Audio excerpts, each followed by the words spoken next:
The United States Women's Bureau is an agency of the United States government within the United States Department of Labor. The Women's Bureau works to create parity for women in the labor force by conducting cutting-edge research and policy analysis, to inform and promote policy change, and to increase public awareness and education. The director is appointed by the President and confirmed by the Senate. He or she is supported by a staff in the national office as well as 11 regional offices. History. The predecessor of the Women's Bureau was the Women in Industries Service, established on July 1, 1918 as a wartime service to employ women. This was the first time the government surveyed women's employment. Women's Bureau was established by Congress on June 5, 1920, just 2 months before women achieved the right to vote, and continues its responsibility to carry out Public Law 66-259, 29 U.S.C. 11-16.29. Their enabling legislation gives them the duty to formulate policies and standards to promote the welfare of wage-earning women, improve the working conditions, increase their efficiency, and advance their opportunities for profitable employment. It wasn't until the WB collaborated with the National Consumers League and the Women's Educational and Industrial Union that the Bureau began to effectively research and advocate for women workers. Timeline. In the 1920s and 30s, the WB focused on women's working conditions in industries including manufacturing, household employment and clothing industry.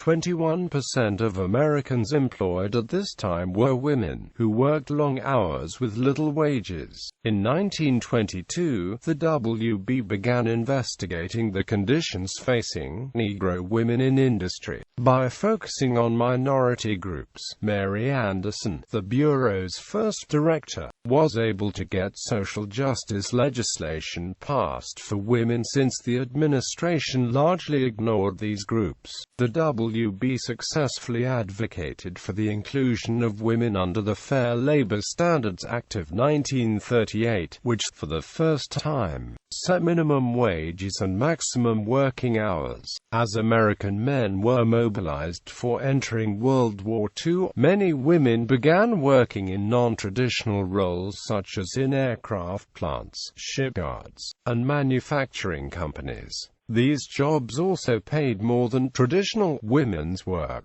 Quote, the Bureau shifted its focus in this time to achieve more skills training, wider job opportunities, higher wages and better working conditions for the new female workforce. The WB was an esteemed agency by 1942 and reports were consistently conservative, often repeating stereotypical ideas of women's strengths and weaknesses. However, the records of the Bureau during World War II contain a wealth of data and information about women, with the focus remaining on the conditions of employed women, often neglecting middle-class women, and continual support for special legislation for women's employment. In the 1940s and 50s, the WB turned its attention to how women's employment outlook and opportunities changed in the post-war period. After 1942, the Bureau officials hoped to have an audience in the federal government and to play a large role in labor mobilization. This hope never came to fruition, and in April 1942, the War Manpower Commission headed labor mobilization. The commission, led by Paul McNutt, rejected the idea of having any woman on his labor advisory commission, instead creating a women's advisory committee. However, both the Bureau and the advisory committee's advice regarding women's employment was often disregarded. In the 1950s and 60s,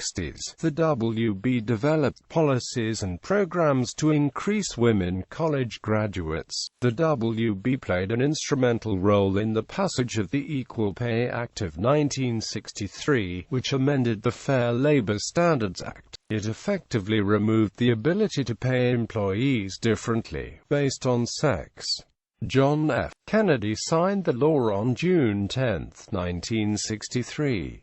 However, during this time, the Bureau was opposed to the Equal Rights Amendment introduced by the National Woman's Party in 1923 until Kennedy took office in 1961.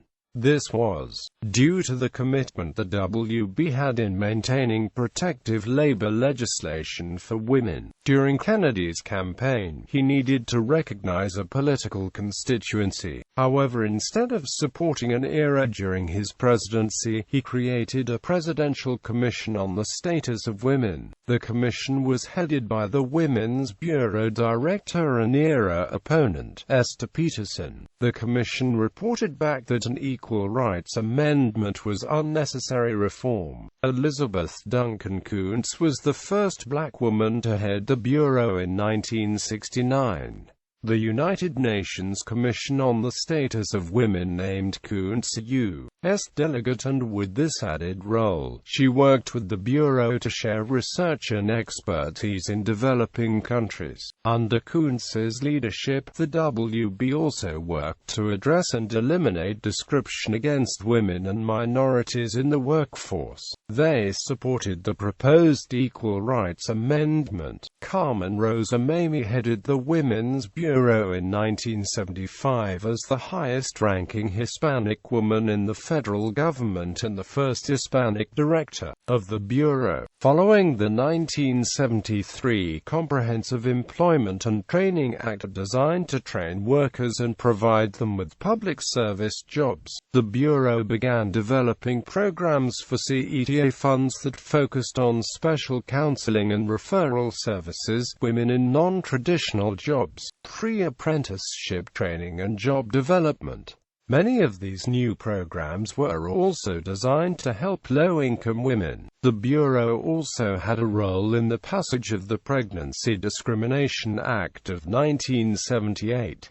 In the 1960s, the Bureau started an on-site daycare center. This led to the Bureau launching a major initiative to encourage employer-sponsored childcare in 1982. The result of this initiative was the establishment of a multimedia work and family clearinghouse in 1989 and the Family and Medical Leave Act of 1993, that mandated employers to provide employees job-protected and unpaid leave for qualified medical and family reasons. The Bureau focused on non-traditional employment for women in the 1990s, including apprenticeships and domestic workers. In 1996, the WB published a fact sheet on the workplace effects of domestic violence. In 2014, the WB teamed up with the White House and the Center for American Progress for the White House Summit on Working Families, convening businesses, economists, labor leaders, legislators, advocates, and the media for a discussion on issues facing the entire spectrum of working families,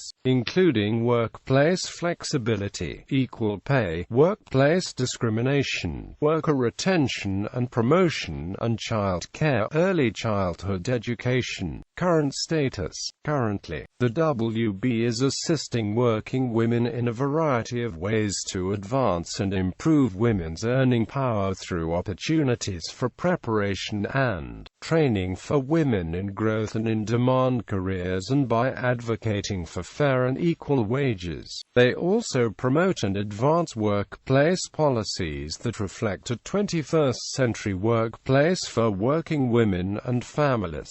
Women's Bureau Directors. Mary Anderson, served 1920 to 1944. Frieda S. Miller, served 1944 to 1953.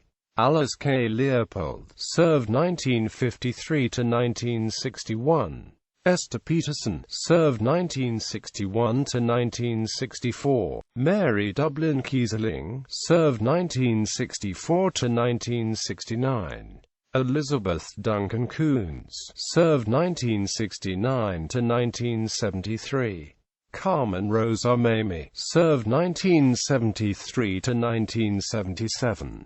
Alexis M. Herman, served 1977 to 1981. The Nora Cole Alexander, served 1981 to 1986.